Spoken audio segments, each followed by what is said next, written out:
So talk about communication processes and why that's one of the kind of top 5 things to look for in a biller. Sure. So when you start working with a billing service, there are a lot of things that you need to get set up to ensure that there's going to be a successful relationship. You have to, the billing company has to familiarize themselves with all of the processes for this new therapy or group practice. And so if there's one thing that I know people hate, for us, it's sometimes the inevitable data migration. So, and what I mean by that is, since we use an EHR, sometimes we'll acquire new customers that uses a different EHR than the one that we use.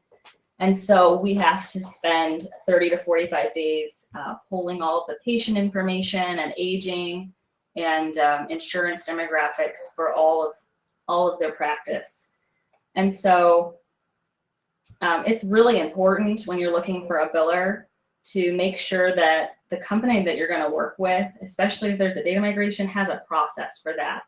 I mean, they should know, if we need 45 days, the first 7 days of that is committed to collecting your patient information. And then the next 7 days is committed to setting up your payers and et cetera, et cetera. But there needs to be a process for that. And so find out if there's a process, ask a lot of questions.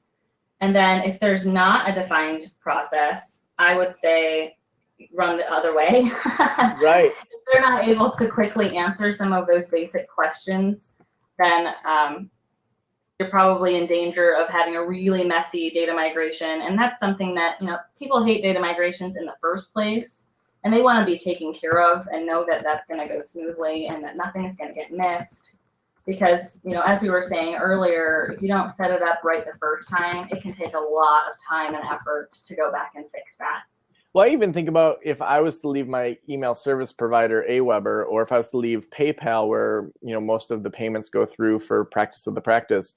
Like there are so many buttons set up in their automated emails that if someone came along and said, "Hey, we're at the same price, and we'll switch all of your automated emails over for you," like the biggest reason that I put up with frustrations with something is just how long it would take to like move that data to a new system. And so I think for one, that's why it's really smart to start with a system that you like, but to also choose a biller that's going to do that for you seems like a super like an expectation now rather than just a benefit. Right. Yeah, and beyond the data migration, questions that you need to ask about their processes that are super important and they correspond to what you pay is, do they check eligibility and benefits for you? I'm finding that this is the most important question because of all of the credits that you have to reissue or having to go back and collect because you didn't collect enough, like Alison was saying earlier.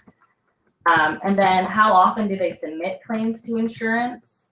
Some people do it monthly, some people do it bi-weekly, some people do it weekly.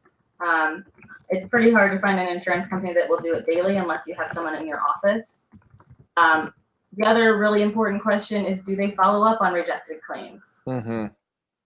Because like Jeremy was saying, with some of those flat fee companies, they have no incentive to do that. And so they're going to get paid regardless of if they follow up on rejected claims. Yeah. And that's money that's lost and that you won't recover. But every company that you work with should have processes and answers to these questions. And if they don't, look somewhere else. Yeah.